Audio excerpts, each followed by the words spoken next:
오늘 우리에게 주신 하나님의 말씀은 데살로니가전서 5장 4절부터 10절 말씀입니다. 형제들아 너희는 어둠에 있지 아니하매 그날이 도둑같이 너희에게 임하지 못하리니 너희는 다 빛의 아들이요 낮의 아들이라. 우리가 밤이나 어둠에 속하지 아니하나니. 그러므로 우리는 다른 일과 같이 자지 말고 오직 깨어 정신을 차릴지라. 자는 자들은 밤에 자고 취하는 자들은 밤에 취하되. 우리는 낮에 속하였으니 정신을 차리고 믿음과 사랑에 호신경을 붙이고 구원의 소망의 투구를 쓰자. 하나님이 우리를 세우심은 노하심에 이르게 하심이 아니요 오직 우리 주 예수 그리스도로 말미암아 구원을 받게 하심이라. 예수께서 우리를 위하여 죽으사 우리로 하여금 깨어 있든지 자든지 자기와 함께 살게 하려 하셨느니라. 인한의 말씀입니다. 아멘. 다 함께 잘 앉겠습니다. 3월은 우리가 이 신유의 영역에서 깨어나라라는 주제를 가지고 말씀을 전하고 있습니다. 그리고 오늘은 빛과 어둠, 낮과 밤이라는 제목을 통해서 말씀을 선포하고자 합니다. 기독교인이라면 누구나 다 알고 있는 사실이에요. 자, 물어보겠습니다. 하나님은 우리를 사랑하십니다. 다 아멘이시죠? 자, 하나님은 우리가 누구보다 평안을 누리며 복된 삶을 살아가기를 정말 원하시고 바라시는 분이 계십니다. 바로 그게 하나님이시죠. 왜 그럴까요?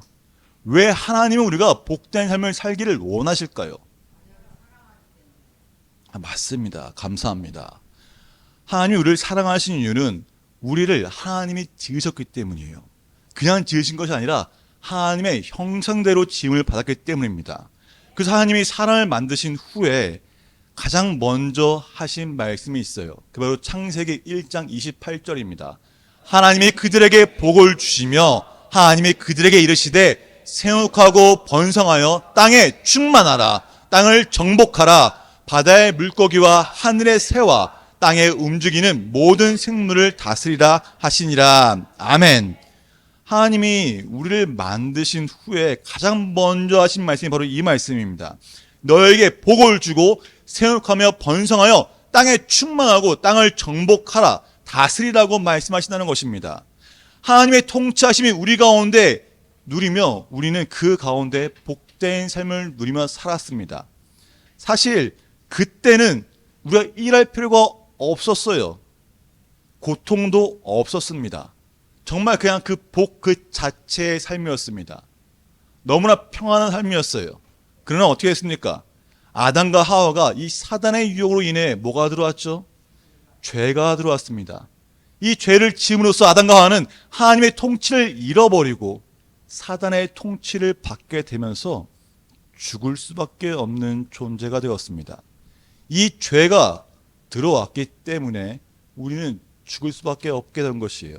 그래서 바울이 말합니다.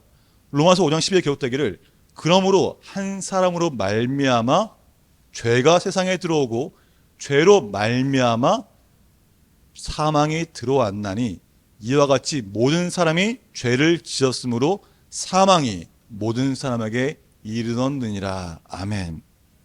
죄로 인해서 우리는 사망할 수밖에 없는 존재인 것입니다. 죄가 들어왔기 때문에 우리는 죽을 수밖에 없는 것이었습니다. 이 죄는 죽어야지만 해결되는 문제입니다. 죽지 않으면 결코 해결되지 않은 거예요. 왜요? 죄의 삭은 죽음이기 때문입니다. 그래서 이 문제를 해결하시기 위해서 하나님은 예수님을 이 땅에 보내신 거예요. 이 문제를 명확하게 해결하시기 위해서 우리의 모든 죄를 대신 짊어지시고 십자가에서 죽으심으로 이 죄의 문제를 단번에 해결하셨습니다. 그래서 우리는 회개하고 예수님을 영접하고 믿는 자는 구원받아 영생을 누리는 것입니다. 죽음이 끊긴 것이에요. 또 예수님은 요한복음 8장 12절에서 말씀하시기를 나는 세상의 빛이니 나를 따르는 자는 어둠에 다니지 아니하고 생명의 빛을 얻으리라. 아멘. 예수님은 자신을 따르는 자를, 자신을 믿는 자는 어둠에 다니지 아니하고 생명의 빛을 얻는다고 말씀하십니다. 그래서 우리는 더 이상 어둠에 속한 자가 아닙니다. 예수님을 믿음으로 죄사함을 받아서 이 빛의 자녀가 된 것입니다. 그래서 빛과 어둠, 이 낮과 밤이 분명하게 구별되듯이 우리는 구별된 삶을 살아야 하는 거예요. 내가 정말 빛의 자녀라면은 어둠에 속할 수가 없습니다. 빛과 어둠은 절대 섞이지 않고 명확하게 구별됩니다. 이처럼 우리는 어둠에 속한 자들은 밤에 자고 밤에 취하지만 빛의 자녀는 깨어서 정신을 차리고 무엇을 하라고 말합니까? 자, 8절 볼까요? 함께 공독하겠습니다. 우리는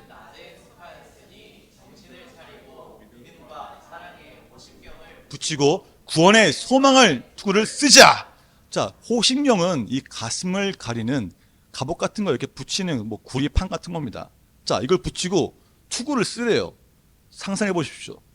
지금 바울이 말하기를 물론 이제 의역하고 있지만은 저는 보면서 딱 한 개 생각했습니다. 이거는 전투를 나가기 위한 병사의 자세 아닌가? 일반인이 굳이 투구를 쓸 필요가 있습니까? 생활하는데 투구 쓰시고 앞에 뭐 붙이고 나갈 것입니까? 저는 이걸 보면서 그 생각했습니다. 하나님이 정말 나에게 우리가 원하시는 것은 왜 굳이 이 낮에 깨어서 속하였으니 빛에 속한 자들은 다 깨어 정신을 차리고 호식령을 붙이고 구원의 투구를 쓰고 있으라는 그 말을 보면서 우리가 이 평소의 삶 가운데 영적 전투로서 대변하는 걸 보게 된다는 것입니다. 이렇게 말씀하신 건 다른 게 아니에요. 마귀의 관계를 능히 대적하기 위함입니다. 우리의 삶이 마귀가 너무 넘쳐나는 가운데 있다는 것입니다. 왜 그렇습니까? 이 세상을 지배하는 것은 마귀이기 때문이에요. 이미 하나님의 통치를 잃어버린 이 땅 가운데 이 세상을 지배하는 것은 사단의 통치입니다. 그래서 이 사단의 통치를 통해서 우리는 그들과 싸울 수밖에 없다는 거예요. 영적 싸움을 할 수밖에 없다는 것입니다. 그래서 보면은 이 예수님을 따르던 그 12명의 제자 중에 가룟 유다 아시죠? 그 마음에 예수를 팔려는 생각을 넣은 것이 바로 마귀입니다. 사단이에요. 가룟 유다는 예수님이 부르셨습니다. 그리고 제자로 세우셨어요. 그리고 그들과 함께 하면서 가룟 유다도 봤습니다. 예수님이 행하시는 것들을 보고요. 기적을 보고 표적을 봤습니다. 또 말씀을 들었습니다. 하나의 나를 봐야 되는데 그 가룟 유다는 믿지 못한 것이에요. 믿지 못했기 때문에 결국 그 마음 가운데 틈을 주게 되고 그 틈을 통해서 마귀의 생각이 들어오게 된 것입니다. 그래서 예수님을 팔게 된 것입니다. 우리도 마찬가지예요. 우리가 이 죄를 회개하고 예수님을 믿어 죄사함을 받아 빛의 자녀가 되었습니다. 빛의 자녀가 되었기 때문에 하나님의 자녀가 되었기 때문에 사단이 우리를 포기할까요? 결코 그렇지 않습니다. 오히려 우리가 빛의 자녀가 되는 순간, 하나님의 자녀가 되는 순간 사단은 더욱더 강렬하게 공격을 합니다. 왜요? 원래 잘 거였거든요. 사단은 죄와 이 저주의 노예로 있던 우리를 다시 빼앗기 위해 죄로 우리를 올감하기 위해서 더 많은 걸 공격한다는 것입니다. 사람을 통해서 환경을 통해서 맹렬하게 공격을 한다는 거예요. 그래서 예수님을 믿기로 결단하고 나아가는 그 초신자에게 더 많은 공격이 있는 겁니다. 너 그거 봐라. 예수님 믿어서 뭐가 되니? 기도 됐니? 안 됐잖아 하면서 더 넓고 낚아챘다는 거예요. 더 빠져들게 한다는 것입니다. 그래서 우리가 그 죄 때문에 이 죄의 노예에 사로잡힐 때까지 공격하는 것이 바로 사단이에요. 예수님을 믿기로 결단할지라도 공격은 결코 멈추지 않습니다. 그래서 우리는 정신을 차리고 깨어 있어야 하는 이유가 바로 여기입니다. 베드로전서 5장 8절 기도하기를 근신하라 깨어라 너희 대적 마귀가 우는 사자같이 두루다니며 삼킬 자를 찾나니라고 하였습니다. 항상 우리 주변에 이 마귀 새끼가 우리를 삼키기 위해서 계속 지켜본다는 거예요. 우리가 틈을 보일 때까지 지켜본다는 것입니다. 이게 얼마나 무서운 건지 아십니까? 자칫 헛발 하나 들으면은 달려들려고 도군다는 것입니다. 사단은 우리가 틈을 보는 순간 물려고 달려다닙니다. 하지만 예수의 이름을 외치는 순간, 보혈의 능력을 선포하는 순간 사단은 우리를 공격하지 못해요. 왜요? 주님이 우리를 보호하시기 때문에 하는 거죠. 그래서 우리는 항상 깨어 있어야 하는 것입니다. 깨어서 나가야 한다는 것이에요. 또한 바울은 13절에서 서로 화목하게 지내라고 말한다는 것입니다. 신앙생활은 혼자 하는 게 아니에요. 아무리 내가 예수님을 믿고 예수님 믿고 나는 하나님의 자녀야 외치고 다닐지라도 혼자 하는 신앙생활은 아무런 쓸모가 없습니다. 그 신앙생활은 잘못된 신앙생활이라는 거예요. 나 혼자 그거 먹고 나 혼자 열심히 하면 즐기면 됩니까? 아니라는 겁니다. 그 한 사람을 통해 영혼이 흘러가게 되어 있습니다. 그래서 바울은 화목하게 함께하라는 것입니다. 함께하라고 말합니다. 게으른 자를 권면하고 마음이 약한 자를 격려하며 힘이 없는 자들을 붙잡아주고 모든 사람에게 오래 참으라고 말하면서 항상 선을 따르라고 기록되어 있습니다. 이를 위해 항상 기뻐하고 쉬지 말고 기도하며 범사에 감사하라고 말합니다. 그 모든 것들이 혼자서는 할 수 없는 거예요. 둘 이상 함께 해야 한다는 것입니다. 저도 기도할 때 보면은 이 혼자 앞에 나가서 기도하는 게 정말 쉽지 않습니다. 아무도 없는 곳에서 기도하는 게 정말 어려워요. 쉽지 않은데 한 명도 있잖아요. 그럼 그 한 명 때문에 더 열심히 기도하게 됩니다. 함께 할 수 있으니까요. 그게 기쁨이라는 겁니다. 우리 아침 묵상 똑같습니다. 우리가 아침 묵상 하면서 혼자 말씀 읽고 그냥 넘어가잖아요. 그죠? 근데 이게 혼자 하면은 하다가 뭐 귀찮을 때 안 하고 바쁠 때 안 하고 또 뭐 한다고 안 하고 넘어갈 때 많습니다. 하지만 둘이 함께하고 셋이 함께하면은 얘기가 달라집니다. 내가 안 하도 상대방이 이걸 말씀 묵상을 보내면은 나 오늘 안 했는데 하게 되는 거예요. 뭐 하는데 오래 걸리진 않잖아요. 길어봐야 30분이잖아요. 그러면서 둘이 함께 셋이 함께 하기 때문에 계속 이어서 꾸준히 할 수 있는 겁니다. 바로 신앙생활은 그런 거예요. 한 명이 온전히 깨어 있으면은 다른 사람도 깨어있게 되는 것이고 그 한 명 때문에 모든 사람이 바뀔 수 있는 것입니다. 하나님의 기름 부음을 통해 이 목사라는 직분을 받고서 섰지만은 제가 저런 건 다른 게 아니에요. 정말 하나님이 우리를 변화시키시고 하나님이 살아계시는 것을 증거하기 위함입니다. 제가 이 증거뿐만 아니라 증인의 삶을 살아야 되는 거예요. 자, 증거는 뭘로 할까요? 말로 하는 거예요. 증거는요. 증인은 뭐예요? 삶으로 보여주는 겁니다. 예수님이 우리를 증거로 아니고 증인으로 살라고 말씀하십니다. 우리가 받은 그 하나님의 은혜와 하나님의 사랑을 통해서 증인의 삶을 살라는 거예요. 내 삶을 보여주라는 겁니다. 그래서 우리는 항상 깨어서 기도하며 범사에 감사하는 것입니다. 우리가 감사할 게 없어서 감사를 못하는 게 아니에요. 어떤 상황에서도 감사할 수 있는 믿음이 있어야 합니다. 그게 바로 믿음이잖아요. 그 감사가 있기 때문에 기쁨이 있는 겁니다. 그래서 우리는 그것을 위해서 더욱더 삶 가운데 하나님 나를 사랑하시는 것을 그거 하나를 믿고서 하나하나 생활하는 거예요. 저도 그렇고 우리 성도분도 그렇고 삶이 뭐 항상 편합니까? 아니잖아요. 고통도 있고 고난도 있고 뭐 오르락내리락 할 수 있잖아요. 근데 그 가운데서도 감사함을 놓치지 않는 사람이 승리하는 겁니다. 감사함으로 구하라 했습니다. 하나님은 감사함으로 구하는 자 하나님 주십니다.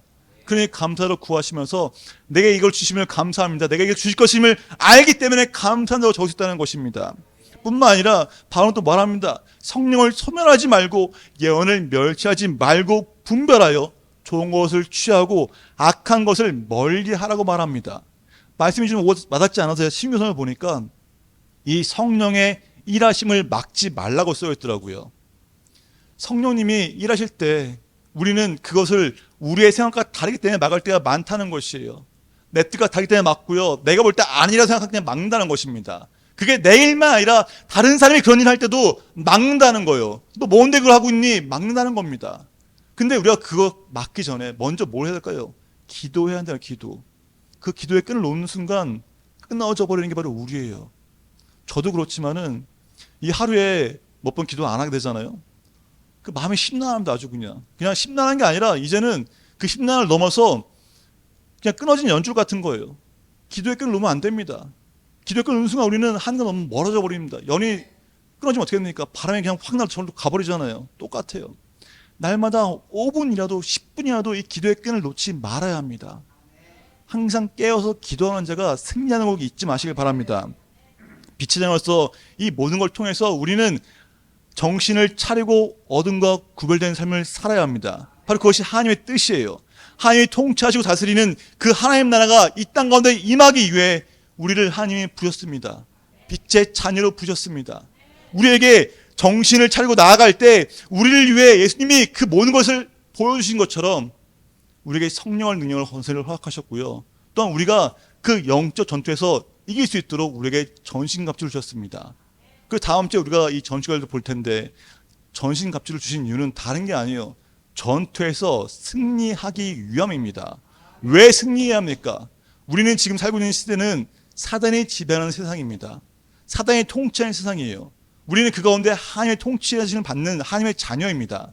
통치를 받는다는 것은 하나님이 다스리시고 인도하신다는 것이에요.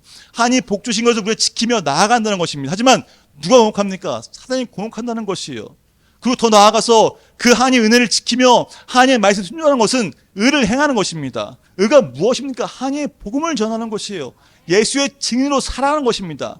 그러면 이 사단의 빼앗긴 영혼을 빼앗아 와야 되잖아요. 그러니까 영적 전투를 하는 겁니다. 그래서 하나님은 우리에게 성령의 권능을 허락하셨고 우리가 능히 이길 수 있도록 전신갑주를 통해서 승리의 길판을 열어주셨다는 것입니다. 믿고 나아갑시다. 저도 그렇지만 성도님도 그렇고 우리 삶 가운데 정말 하나님의 살아계심과 역사하심을 분명하게 맛보기 위해서는 전도해야 한다는 것이에요. 복음을 전해야 한다는 것입니다. 저는 그 가운데 진짜 하나님의 살아계심을 경험할 수 있습니다. 낮이 밤이 생기게 된 것이 무엇입니까? 원래 이 땅은 원래 하나님이 태초에 천지를 창조하시기 전에는 어둠이었습니다. 땅은 혼돈하고 공허하며 어둠이 깊은 건데 있었습니다. 그때 하나님이 말씀으로 빛이 있으라 라고 말씀하시니 빛이 생기고 그걸 통해서 빛을 낮이라 부르시고 어둠을 밤이라 부르시며 빛과 어둠을 나누셨습니다. 그것이 우리한테는 뭐 그냥 낮고 밤이지 이렇게 되지만은 그걸 묵상하는 가운데 하나님의 놀라운 은혜를 경험할 수 있다는 것이에요. 우리가 어둠 가운데 있으면은 앞이 아무것도 안 보이잖아요. 볼 수 있습니까? 안 보입니다. 어둠에 빠지면 앞만 안 보일 뿐만 아니라 물론 인생이 두렵죠. 뭘 이뤄도 공허하죠. 보이는 게 없으니까요. 근데 그 안 보이면 안 보이셔도 사람은 원래 본성이 악하기 때문에 그 어둠에 있으면 죄를 범할 수밖에 없다는 것이에요. 빛을 나가는 걸 두려워합니다. 성경에 써 있습니다. 어둠에 속한 자, 악을 행하는 자는 빛을 두려워한다고 써 있습니다. 빛을 피한다고 써 있다는 것이에요. 우리가 하나님의 말씀을 피하면은 우리 마음 가운데 악이 있는지를 점검해야 되는 것입니다. 하나님의 말씀을 멀리하는지, 내가 하나님의 기도를 안 하고 있는지를 본다면은 먼저 내 죄를 회개하고 하나님, 제가 기도할 수 있도록, 기도의 자리에 나갈 수 있도록 성령님으로 인도해 주시라고 선포하며 나간다는 것입니다. 날마다 선포하고 하나님 붙잡으십시다. 저도 그렇지만 성도님도 다 같이 정말 하나님 살아계심을 경험하면 얼마나 좋아요. 저는 그걸 간절히 바랍니다. 저만의 기쁨을 누리는 것이 아니라 우리 성도님 한 번만 다, 야 진짜 하나님이 살아계시는구나, 하나님 나를 통해 일하시는구나, 하나님이 나를 오른손으로 강하게 붙잡고 나를 이끌어주시는구나, 그걸 정말 경험하시기 원합니다. 선포하며 입술로 고백합시다. 영적 전투에서 승리하여서 빛의 자녀로 빛 가운데 나가는 기쁨의 시간이 되시기를 주며 축복합니다.